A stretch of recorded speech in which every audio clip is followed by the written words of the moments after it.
king by giving him a trade.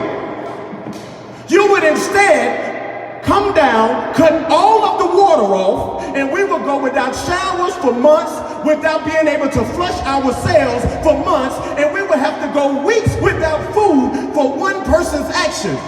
Because they don't want to take responsibility for what they're doing, but in turn make everybody else inside of the prison now hate the person who was trying to stand up for something that was right. One more thing before I go. The Department of Corrections like to focus on the cell phones as if the cell phones are not allowed or wanted in the system because gang leaders or organization leaders may use these devices to call hits or to do things outside of the structure of the Mississippi Department of Corrections. I'm here to tell you today that that is not true. The reason why the Mississippi Department of Correction has been so far against cell phones is the very reason you're standing here today.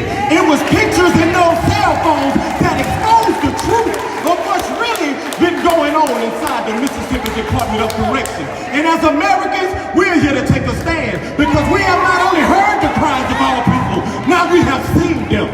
May God bless you.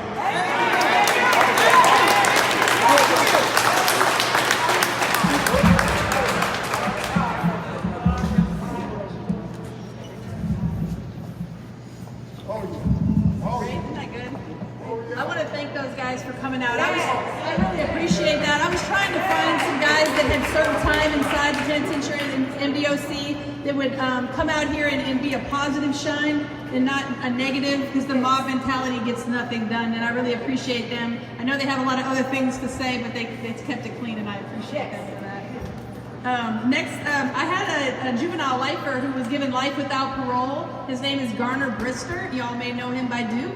He was going to be here today, however, he got his CDL license and he's all over the country driving trucks today, so he could not be here. But Garner, I know you're watching, and I love you, man, and I'm just so proud of you, and keep up the hard work. I appreciate his willingness to be here if he could. He just could not be here. But he was given a second chance at life, and he got out, and he's been doing amazing things, and I just am so proud of him, for real. Next, let me go back to my agenda here. I'm going to knock it out of order. Next we have Dr. C.J. Rhodes, founder and president for Clergy for Prison Reform. Are you here? Yes. Oh, good to see you, sir. Good afternoon. Let me first of all thank the organizers for bringing us together today, and let's give another hand for our friends who shared so eloquently their story behind bars. Clergy for Prison Reform has been engaging this body for almost 5 years, engaging in both prison and criminal justice reform, and we're thankful that since 2014 many changes have occurred, and yet we know so many other changes have yet to occur. And what we've been brought to in this moment is the harsh, inhumane realities in at least one of the prisons. But make no mistake about it, the issues that Parchman faces are being faced system-wide. And if we leave this moment thinking only about Parchman, we miss the opportunity to hold the whole system accountable. Mrs. Pauline Rogers, who will speak sometime after me, chatted with me yesterday after we had an event at our church. And she shared with me at that time that this conversation that we're having now, it's a conversation they had 10, 20, 30 years ago. The reason why we're here today is, yes, because of the pictures, but the reality is, if nothing really happens now, we'll be back here 10, 20 years from now.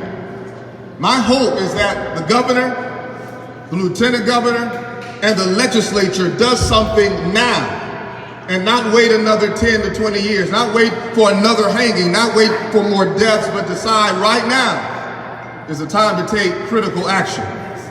Because there are families that cannot wait another legislative session, cannot wait for another election.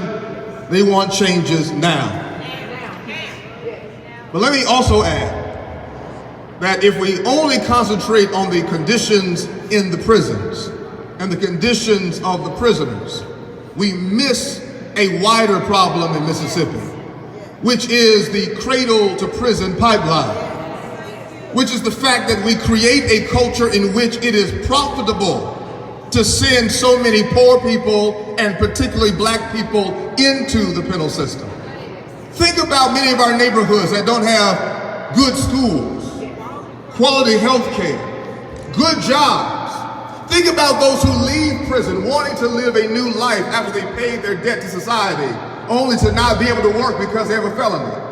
And so they go back into the system. Or the private prisons who are like hotels. They have to make sure they have at least 85% occupancy, so they're not concerned about rehabilitation. They're concerned about you coming back into the prison. And there are conditions throughout our state that are set up to make sure some of us fail. How thankful we are today that this rally, among others, puts faith at the center, because we need to pray, we need to protest, and we need to partner with the decision makers to make sure that more is done this year. In conclusion, with all of the great changes that have happened legislatively over the last few years, one problem tends to occur year after year. Many times legislators come together and make great decisions as they put together bills, but by the time they get to the governor's desk, they're watered down. Issues around bail reform, sentencing reform are often looked at suspiciously, but this legislative session, let's not wait another session for everything that needs to be done. We need to overhaul the entire system. We cannot wait another 4 years. We cannot wait another 8 years. Now is the time, Governor. Now is the time, Lieutenant Governor. Now is the time, legislature, to do everything that you ought to do for every citizen, even those behind bars.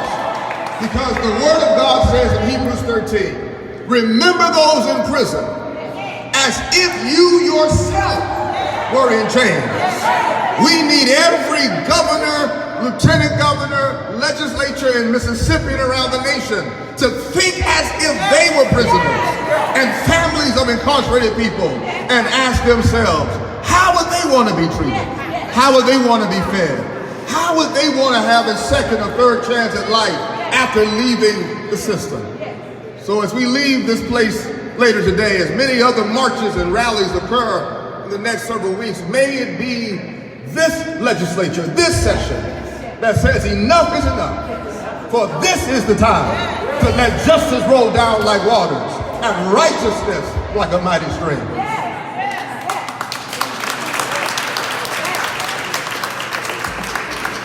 Don't we have some powerful speakers? I am just so impressed. And I hope Governor I hope Tay Reeves heard that, because I did listen, or we all listened to his acceptance speech, and I love that he said that he is for all of Mississippi. So that's all we're asking for, and we appreciate him saying that and being inclusive to hopefully everybody, really all of Mississippi. So let me go to the next. We have Andrea Ford and Belinda Brooks. They are co-founders of Inmates Lives Matter. They came from Iowa. They do a lot of advocating in Iowa, and they have done some great things in their state, and they've traveled out here to be here today, and I appreciate them.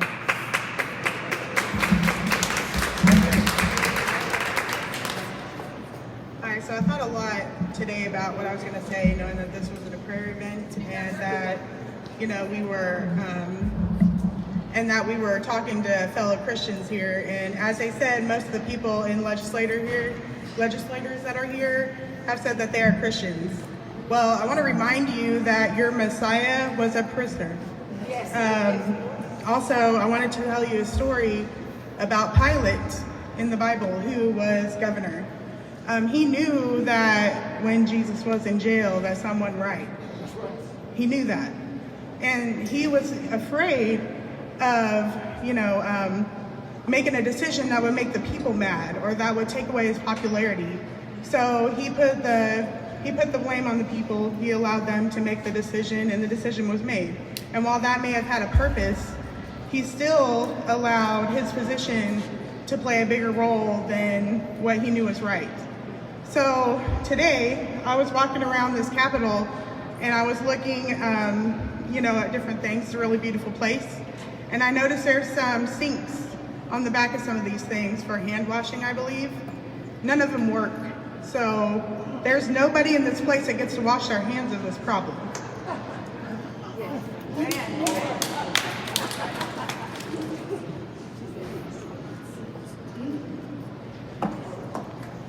Andrea, was Belinda going to speak, or are you guys together? Okay. Ms. Shalonda Spencer couldn't be here. She's great. I thank her for trying to be here. I know she was trying her best to make it. We have Ms. Tanisha Williams from FAM, which is Families Against Mandatory Minimums. She came out here today from, where? Washington, right? Washington. Look at that.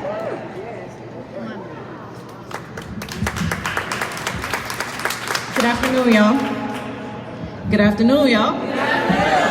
I live in Washington, but I'm from Mississippi, so I want to make sure that's clear. So let me just start off by saying that Mississippi's prisons are shameful and dangerous places. 7 young men from the church that I grew up with are living in them. I got a call from one of the family members, and she was telling me about her son, Martin, who's in a prison right now. And he used to run through our church, and until a Sunday school teacher told him to stop running. Like, I vividly remember him and his siblings. And so I grew up in a church, and my grandfather was a preacher in Clarksdale, Mississippi. And so spirituality and the principles of spirituality are true and near and dear to me. And those principles were true and near and dear to Martin too, who's one of the people who are locked up right now. His mother told me that at his prison, septic tanks are backed up, and prisoners are living in cells with feces on the floor. Exposed wiring is everywhere. Rainwater has flooded the cells. Mold is everywhere. And the response from guards, some of them, are indifference at best. And at worst, it can be violence. She was in despair. And so somewhere along the way, Martin got caught up. He made some mistakes. He did some things. His punishment was incarceration. His punishment was being taken away from his family and his son. His punishment was not having a job and not having the freedom that he used to have. Everything else is cruel and unusual. It is torture. It is inhumane. It is taken away the dignity that he has. Psalm 69:33 says, "For the Lord hears the needy and does not despise his own people who are prisoners." These days, though I live in Washington, D.C., and advocate for families and prisoners with a group called FAM, I hear from people like Tanya every single day. I hear her story. I hear about the terrible living conditions. I hear about all of the things that are happening. And the important reality is, and I've heard this a couple of times, over 90% of people who are currently incarcerated will return to our communities one day. Over 90% will return to our communities one day. So isn't it in everyone's best interest that the people be healthy and stable? That prison should truly be a place of rehabilitation and a place of hope, a place where the human capacity for change and redemption is honored and nurtured, and not a place of filth, not a place of torture. This is why FAM called a federal investigation into Parchman and other prisons. And because of family members and advocates, we had over 1,700 people calling, prompting the DOJ to officially investigate Parchman. But that's not enough. We want all prisons to be investigated. We want all prisons, we want lawyers to make sure that they visit Parchman, make sure that they visit prisons so that everyone can see the mold, so that they can sit down with the warden, so that they can eat the bread and the cheese that prisoners are forced to eat, so that they can walk through and see the walls falling apart. Every single legislator in Mississippi must visit a prison, and we need oversight as well. Mississippi often gets a bad reputation, and a lot of it is warranted. But there are a few things that I know to be true growing up in Mississippi. I know that we are a spiritual people. I know that we still holding the door open for others, which does not happen often in DC.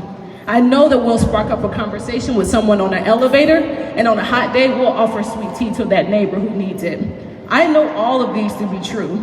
We are a people who are unafraid to live out our principles of spirituality, and we fight for the least and for the lowest of these. Remember those who are in prison as though in prison with them. Remember Martin, and remember the sons, and remember the daughters, and remember the cousins who suffer as he does. Visit a prison, get some oversight within our prisons, and live the principles of mercy and justice of our state. Thank you.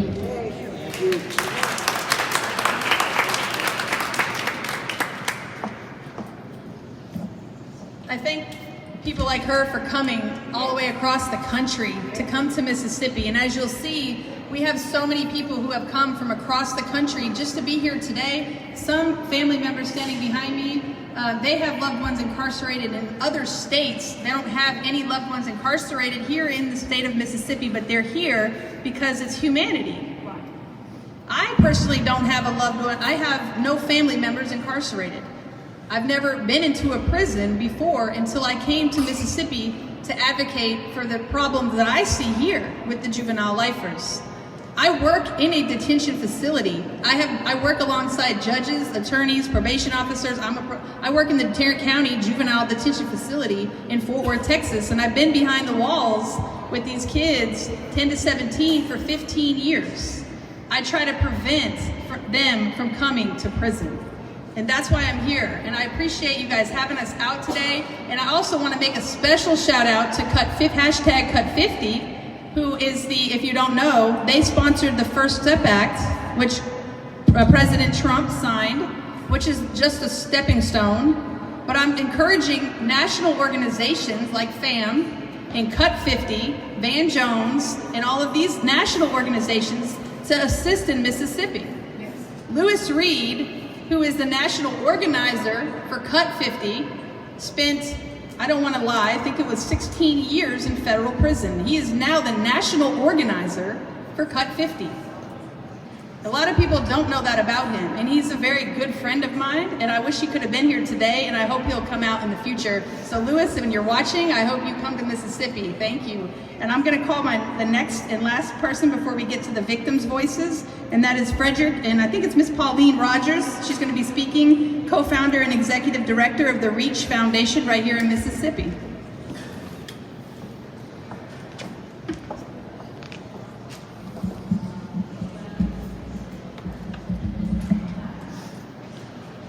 Good afternoon. Good afternoon.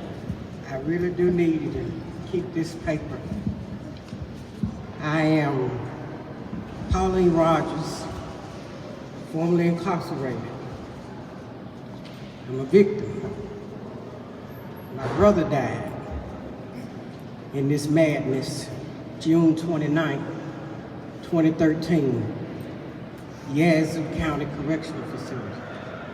I'm married to my husband, who's standing back there with a hat on, who spent 15 years,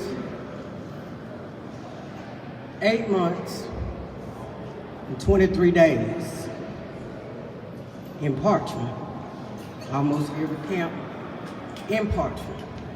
And I would love to stand here and say that I'm real encouraged that change has come, but I'm not. I did 3 years inside of Mississippi prison, and I'm going on 30 plus years of incarceration on this side. 3 years ago, I don't want to blame all of it on our state government.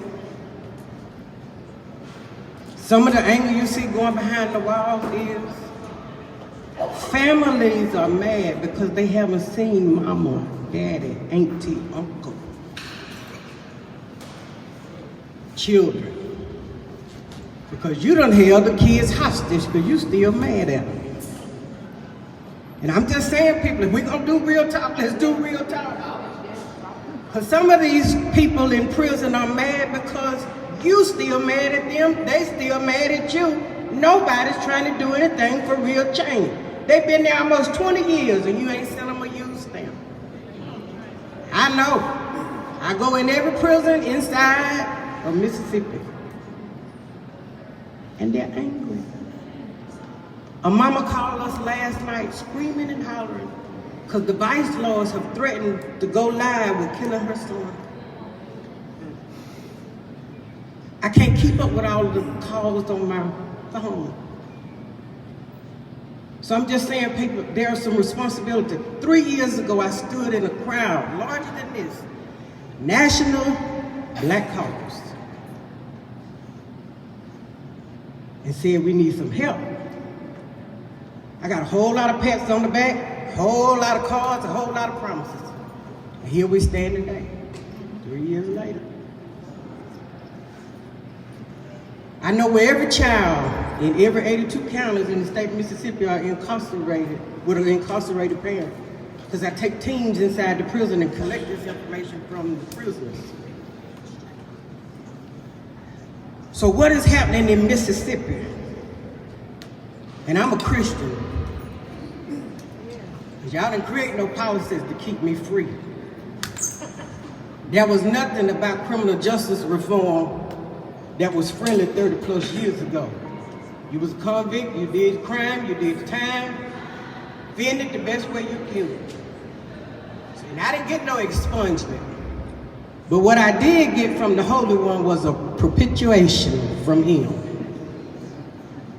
not expungement. So you can keep your expungement, because I have a perpetuation from God the Father.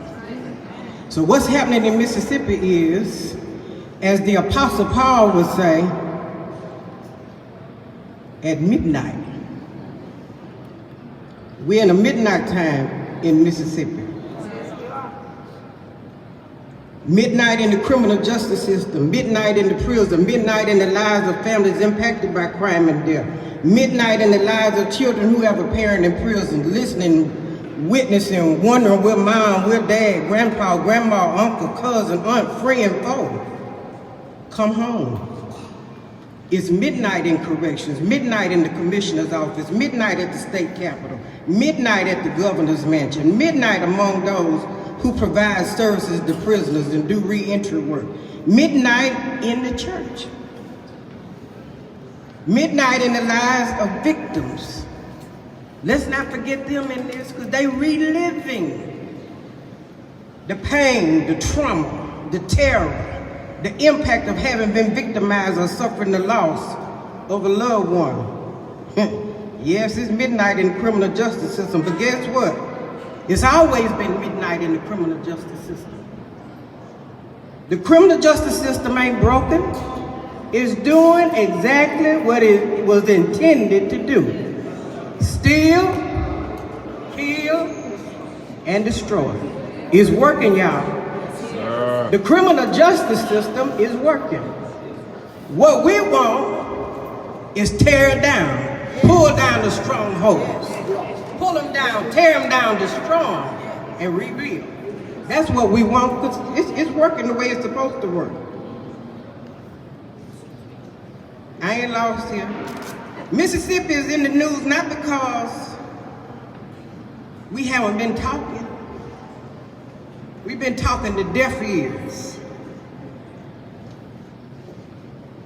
The late Miss Joyce Matthews Horton, the wife of the founder of Reformed Theological Seminary, did what she could. We leaned on people who, the one among the crowd. If there was one, we leaned on that one. And years ago, and it's in the obituary of the Clarion Ledger because the children put it in here. This one woman, there was a riot in central Mississippi where the women were, but it didn't make the newspaper because this one citizen was allowed to come in and sequester that riot. She was the only person in the state of Mississippi that was allowed to come in during a lockdown. Presbyterian lady would go in and teach the catechism to prisoners.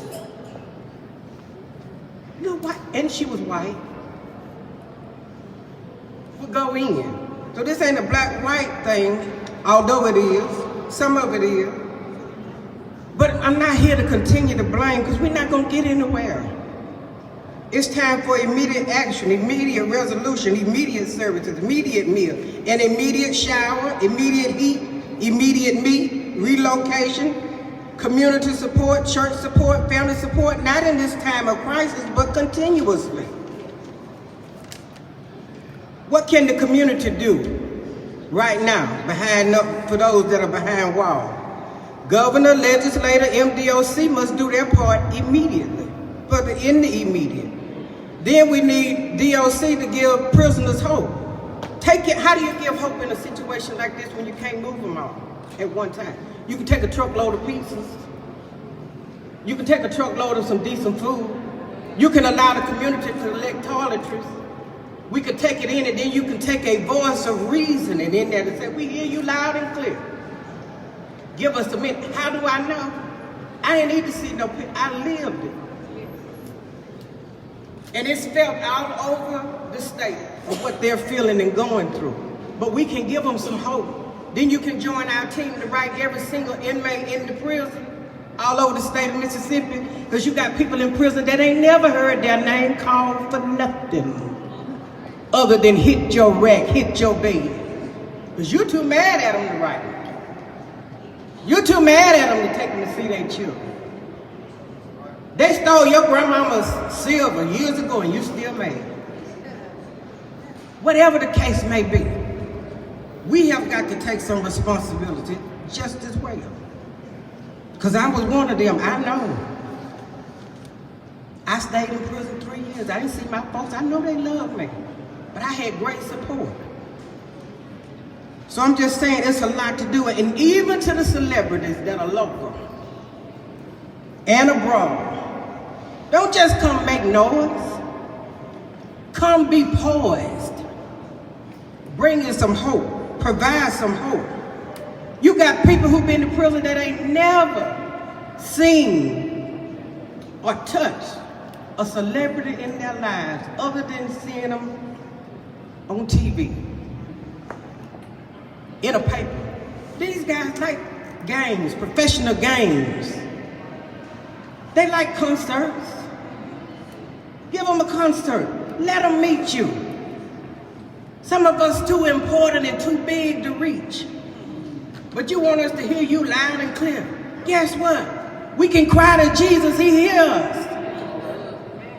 We can reach Jesus. We can talk to him. Guess what? He talk back. Mr. and Mrs. Celebrity. Jesus talk back to us. Yet he's the greatest of all time.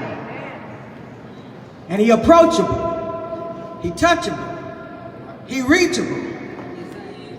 So whatever you do, Mr. Celebrity, big or bad, touch the wounds, the frail scars, the feet of them who are lesser than you. They can reach Jesus, and he got stretched out on them saying, come, come, I want you, come. But legislators, we got work to do. I'm here to help you do your work. And you can't do it, you're the expert in your field, but I'm the expert who served time in prison. I am the expert. My experience make me the expert. And guess what we started doing? We started visiting churches to see them, because we got tired of getting patted on the back saying, oh, we gonna come see you. So for over 2 years now, we've been popping up at churches where our legislators are. Meeting you where you live. So I'm just saying, people, thank you, God bless you, and let's get some reform, true reform, done.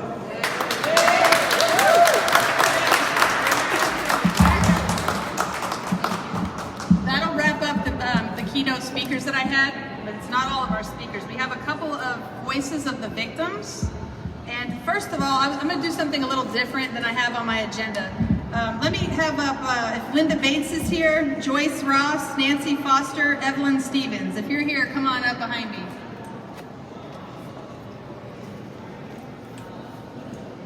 So I had to narrow it down. There's a lot of mothers that have loved ones incarcerated that are present today. I have a couple here that are going to speak as the voices for the mothers of those who have incarcerated children. If there's any other mothers behind me that have sons or daughters incarcerated, could you please step down and support and stand behind us as well? If you're a mother of an incarcerated loved one, please step forward, and we're going to let these three ladies speak on behalf of the mothers. We'll keep it brief, and they just want to share a little bit about maybe their child or what they have to say about the conditions. Start with Ms. Joyce. Good afternoon. I am Joyce Ross, who is the mother of Dante Dyson. He was tried as an adult at the age of 15 through the Madison County court system. He's now serving a life without parole sentence. There's not a day, second, minute, or hour that goes by that I wonder what is going on with my child. When he breathes, I breathe. When he hurts, I hurts. As a mother, we know that a mother loves their children all the time. We know that there's something that needs to be done, that we know that our loved ones can be taken care of. They should not have to live in the condition that they're living in because they're already suffering, because they are at a very young age and not able to be at home with their loved ones. We need to bring an end to mass incarceration. We need to pray, pray, pray until something happens. Thank you.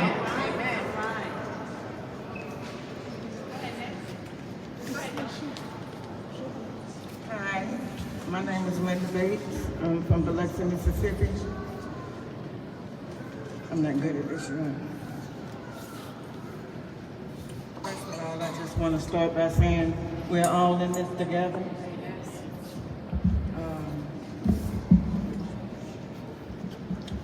My son, I have a son that's in Portsmouth. He's been away from me for 18 years, half of his life.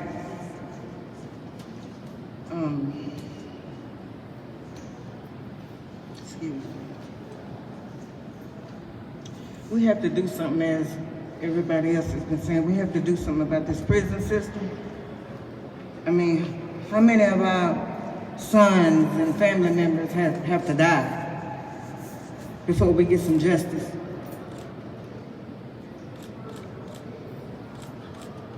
One thing that I know, I serve a God. I serve a mighty God.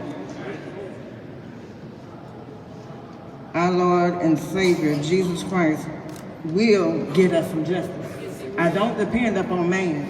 I depend upon my Lord and Savior. So one thing that I do know,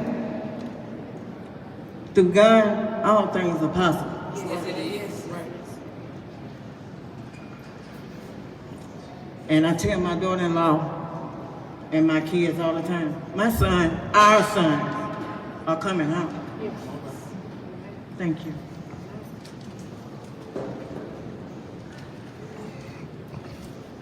Hi, my name is Nancy. My son Dalton is a juvenile lifer in Parchment. Speak up, girl. Yeah. Dalton is at Parchment. He's been there. He's been in MDOC for 8 years now. As a mom, I guess the thing I would stress most to everyone is they're our kids. I mean, we worry about them just like you would worry about your children. You don't want your kids to be hungry. You don't want your kids to be sick. You can't see a doctor. My kid has been sick for 2 weeks. I've been trying to get a doctor. He still hasn't seen one. Thank the Lord he's finally feeling better, but we worry about the same things you do. Their safety. I mean, every single day I worry, am I going to get a phone call? Is he okay?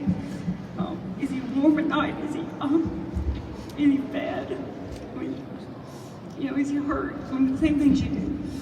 And, as far as juveniles go, I mean, they're not the same, and something needs to be done. I mean, we can't just keep locking up our kids and just throwing away the keys. I mean, they have a different mindset. They're young, they're impulsive. They need a second chance. I mean, not just my son, all the kids that are put away. They need a chance. They need to be rehabilitated. They have the opportunity to do good things in life.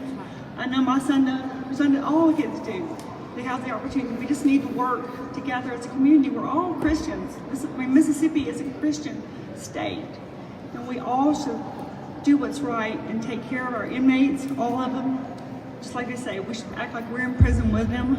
We should take care of them. There should be no hunger. There should be no fighting. We should train our guards. We should give them good pay. We should help them, take care of things. We should rebuild our buildings. We should not be living in squalor and things like that. It should not be that way. We're in the 20th century, or 21st century now. We should not be living like that. We should take care of our own. And, but by the grace of God, it's not one of your kids or anybody else. And I can tell you for a fact, I would have never in my life believed it was mine, but in a blink of an eye it can be. And so we have to take care of our own. And I just want everyone here to know that our senators and our judges and people you vote for, it's important when you make the vote, because it can impact your life just like it impacted mine overnight. I mean, it's important to know the people you vote for and let them know that, we want change in Mississippi. We want things done right here. We want to be a state that's known for compassion and taking care of our people. And that's what we want here. And I mean, that's what I want as a mom, and I know that's what you would want for your family, and that's just what we want for our family too. We want them taken care of, and we want them they're safe, and we want to bring them home, just like you want your family home with you. That's what we want too. So thank you very much.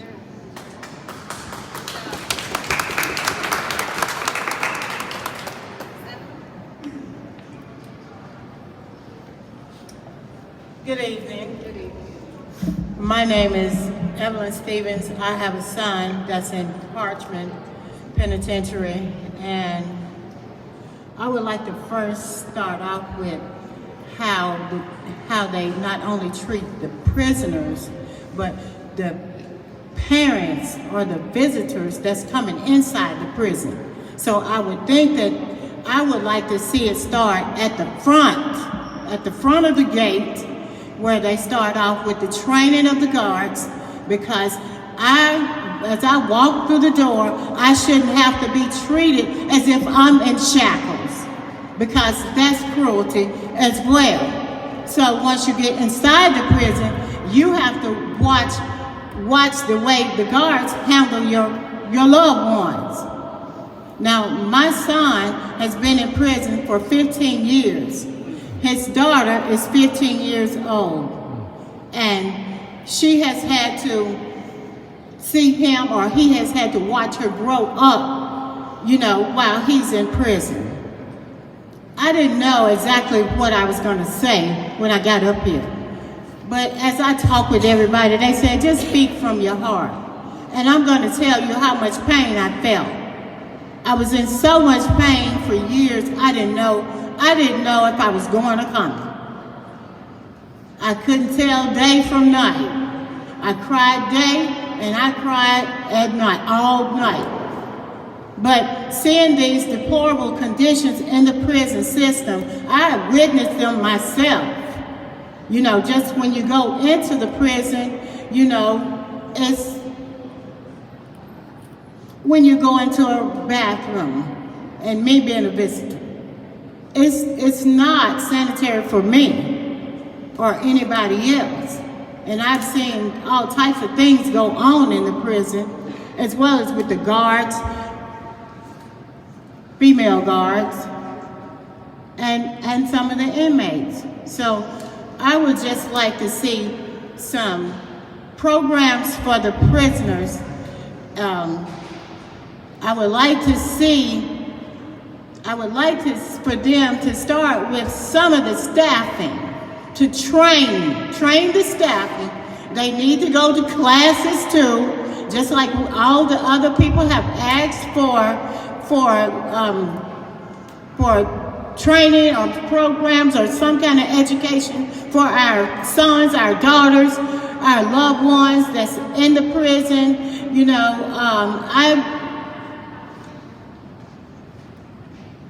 I hurt every day I hear a story. I want to cry because I don't know if that's my son. I get a text and I don't know what to do. I don't know who to call. I've called up there, I get the runaround. Even the people on the phone that's answering the phone, they need training, because they don't know how to deal with people coming inside the prison. And I have had to go through some difficult things at the Parchman myself. And so that's the place that I'm going to speak on, as far as all of the stuff that's going on. And I'm going to leave you all with this. Our children, we love our children, no matter who they are. You might have a son, a daughter, a dad, an uncle. It's your loved one. And nobody wants to stand back and see somebody being mistreated or abused and living in these horrible, horrific conditions. And to then still have to deal with the abuse from the workers, the guards. They don't have guards to do this and do that, but they have staffing to go around and pick up contraband. Come on, put them to work and fix the toilets. Get them to work and clean off the mold. Put them to work. Let them earn that money. I fear for my son's well-being as everybody else does, especially with the horrific conditions that's going on in there. Thank you all.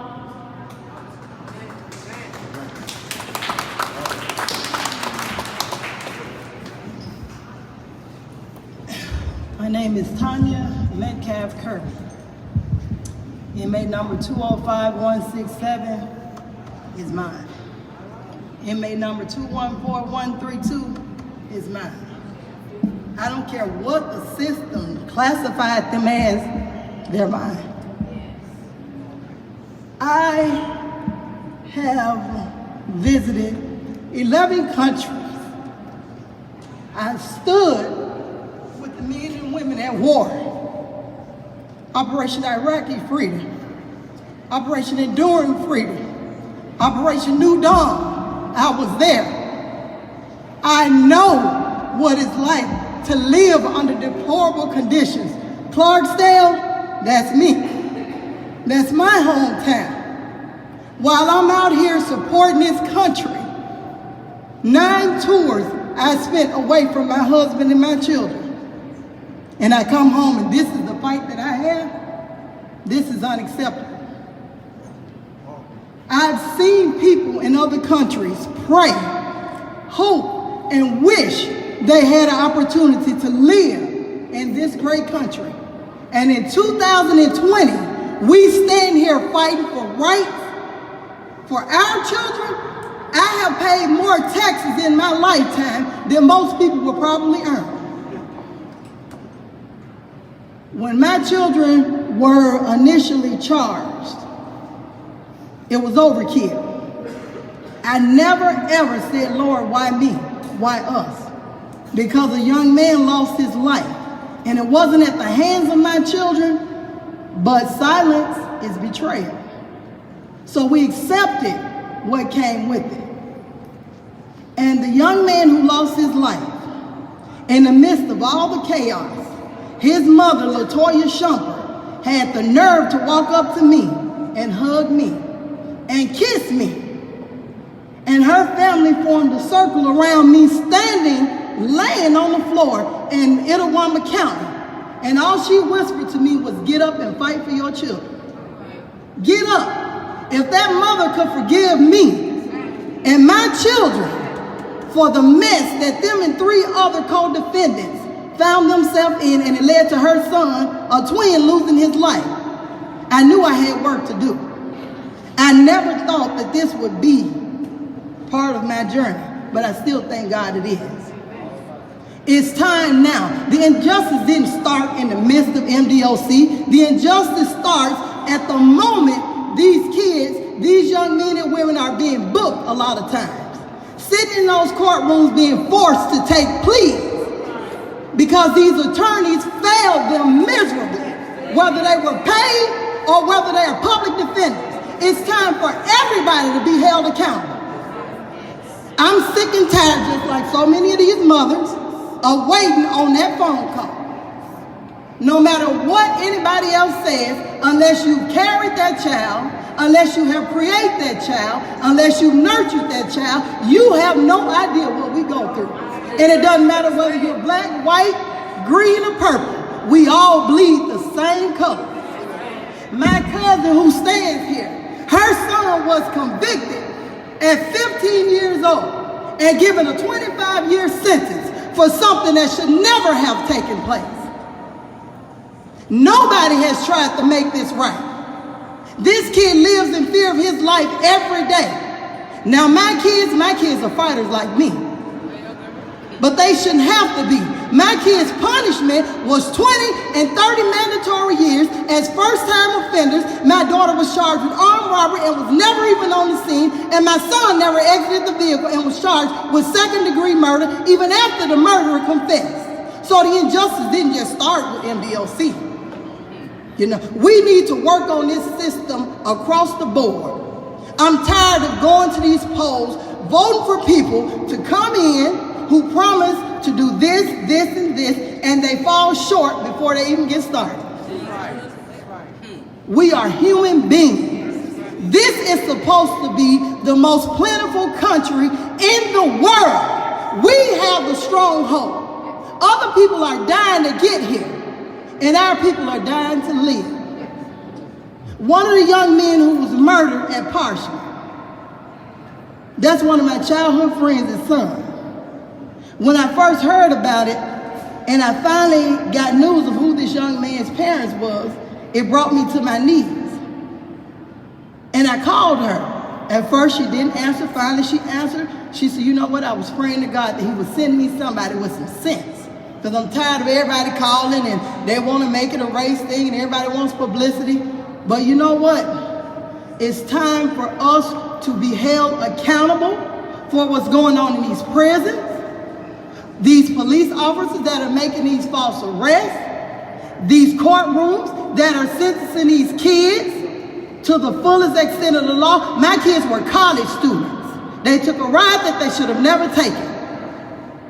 It's time for Mississippi to claim some of this mess and clean it up. The world is now looking at us. Everybody's eyes are on Mississippi. And it's time for change. And it's time now to stop this mess and clean up this cesspool of corruption that keeps going on. Thank you.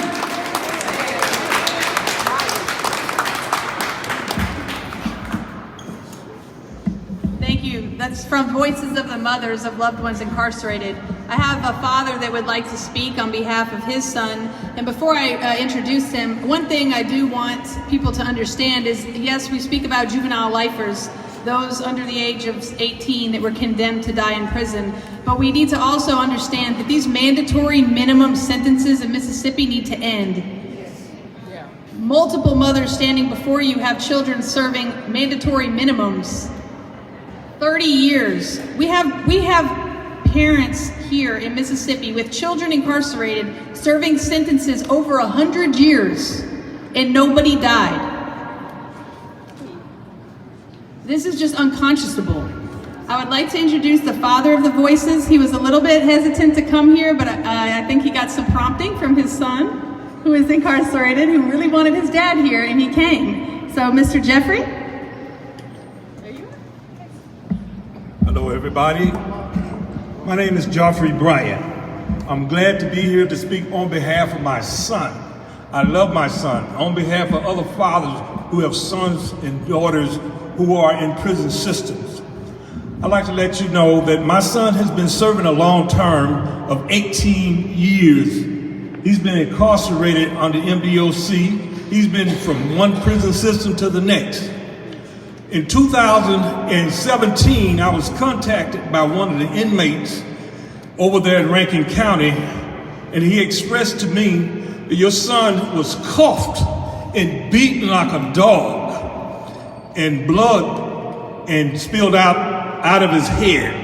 He had been kicked and brutalized. This is shameful. This is a shameful act. My son has suffered. No one gave him any kind of medical assistance. So I called the warden there. I said, you go see about my son. That is my son. Whether you don't care for him, you may in the system have thrown him away, but I didn't throw him away. I serve a righteous God. I'm gonna tell you that right now. And I love him, and I pray for him. I have prayed with him. I said, son, I said, when he first got incarcerated, I bought him a Bible. I said, you better get busy, son. I said, the word of God will set you free. And so I'm here today on behalf of my son because he's told me about some of the things that have taken place in the prison system. He tells me about there need to be change. He tells me there are times when they don't take showers. He tells me about the food there. And I seen one time in a video they had a cockroach in the collard greens. Now, you don't want no cockroach in your collard greens, I'll just tell you that now. I've heard stories of such that. And I saw one picture where a bird was eating out of the inmate's food that was sitting outside. Why is your food sitting outside and being contaminated? This is despicable. This is a horrible way to treat the inmates there. They are human beings. We live in a state of Mississippi. The state of Mississippi is everybody know the Bible Belt state. You know, we go by the Bible, but this is not the way God has taught us to treat our neighbors, no matter what they have done. And so my proposal is this here. I would like to see the prison system change. There should be some type of reform as far as the guards there. These guards need to have some type of body cam. When you go inside to cuff that prisoner, you need to have a body cam to witness what you're doing and what his action is. You say the cameras in the corners are not working, you need to get busy and make them work. Something needs to be done. So there is no excuse why these prisoners are being treated that way. The prison system in the state of Mississippi is treated like a 1933 neo-Nazi concentration camp. That's awful. I mean, the bodies are stacking up right now. That's terrible. These are lives. Do prison lives matter? Of course they do. They matter because they belong to God. You can't make a life, but you can take a life. God loves them as well as all of us. I want to say this right here, that the Bible said one can chase 1,000 and two can put 10,000 to flight. You know, what can we do when we have God on our sides? How many times we can send millions to flight? May God bless you all. And also I want to say to you, contact your local senator and congressman. Let them know how you feel.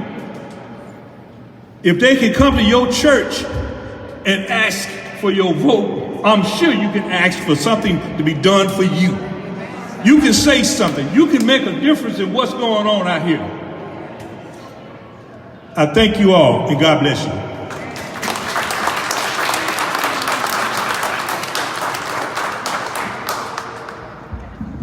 And I want to say, I hope I'm not out of line. Mr. Jeffrey, can you come back up here for just a minute? Oh, sorry, you already sat down. I'm back. Did you want to speak on your son, like his name or how long he's serving? It's up to you. My son is serving life for capital murder. I mean, he went in as a juvenile. There should be some type of reform act be on the bills for some type of way where juveniles can have a chance to be on probation or something where they can get out. You see, he was 19 when he went in. He didn't know what he was doing. He was not a full adult. He might have done a crime, but he still has to have help. Right, and what I do want to say is, and correct me if I'm wrong, there was multiple people involved in his son's case. He had multiple companions.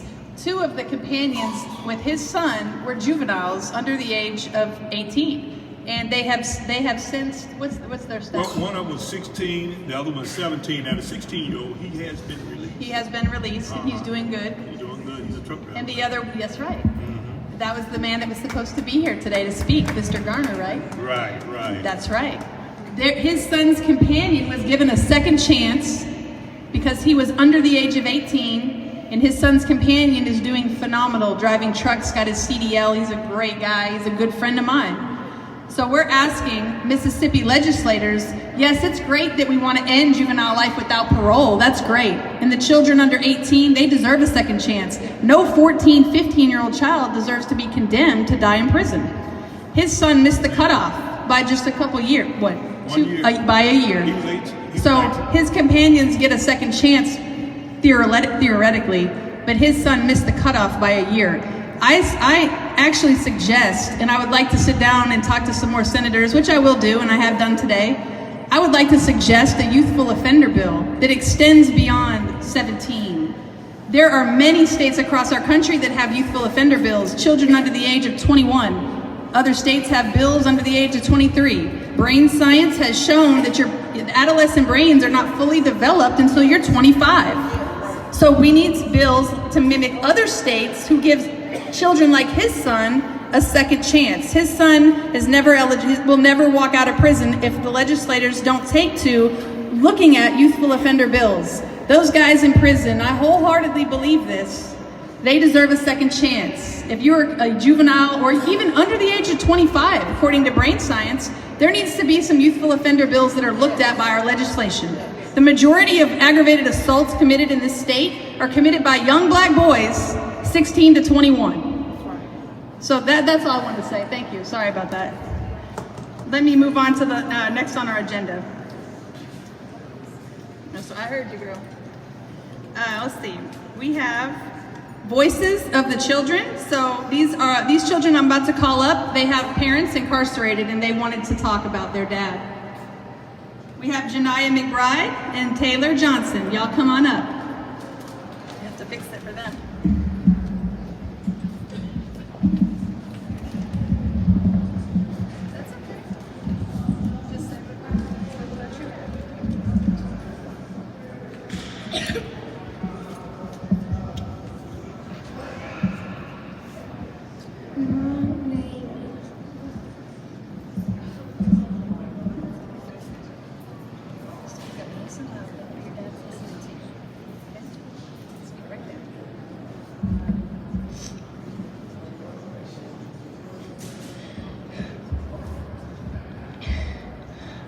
My name is Bernard. I'm here today because my stepdad You want to go next? You want to go next? You want somebody to go before you? It's okay. It's okay. It's okay. Go next if you want. We'll try next, okay? Take a minute.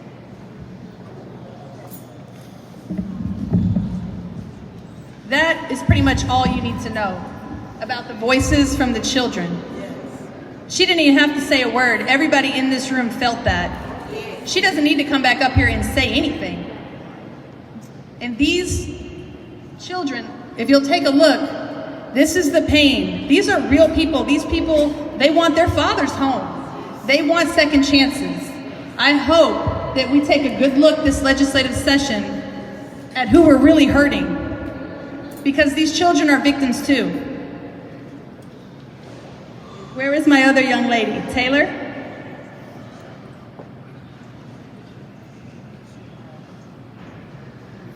Miss Evelyn, you here? Where's she at? Taylor. Taylor, come on over, Taylor. I know you're here if your mama's here. Taylor, come here. Will y'all give Miss Taylor a clap, please? She needs some encouragement. Miss Taylor's mother, Evelyn, spoke earlier. Her dad is serving a 30-year mandatory minimum sentence affected by the mandatory minimum laws. If we retroact the 585 bill, her father will be eligible to come home immediately.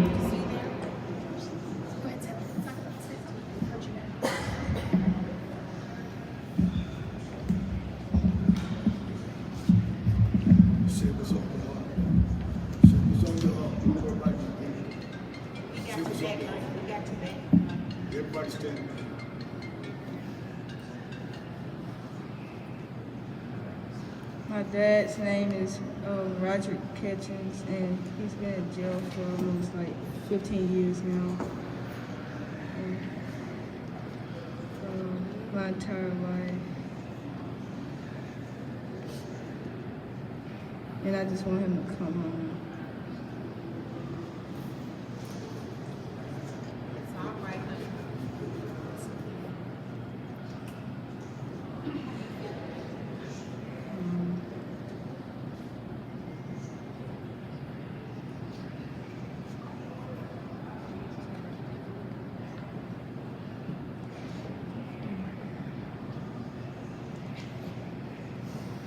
He's a good person, and that was hard for you to say. How you feel? Tell him why you wanted to come home. because he's my dad, and I need him. And,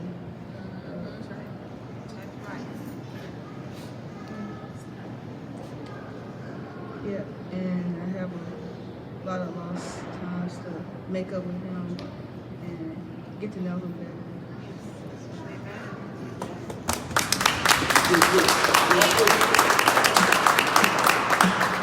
RC, I know you're watching, or you're going to watch one day, and I just want you to know your daughter is a wonderful person, and he was incarcerated when she was actually, I think, before she was even born, so they have yet to had time together in the free. And bills like the 585, right? There's only a 10-year gap where 585 is not affecting. I think it was from like 1995 or 94 till 2014. So the guys after 2014 received the benefit of 585, and the guys prior to 95 received the benefit of 585, but there's that 10-year gap. If it's a bad bill, it's a bad bill. There's no 10-year gap. That's not acceptable. Make 585 retroactive this legislative session, period. Thank you. And I want to, let me make sure I'm, Tanisha, where are you at? Come back up here. I know there's one more thing I want you to add on. A lot of people have been talking about taking action. If you take your phones out and text Parchman to 21333, you'll be directly connected to Senator Juan Barnett, and we have a script and everything for you. So if you want to take immediate action, if you want to talk to someone right now about the issues, text the word Parchman to 21333, and you will be directly connected to Senator Juan Barnett. Thank you. Next, for the victims of the voices, we have the family of one of the young men that was murdered in Chickasaw.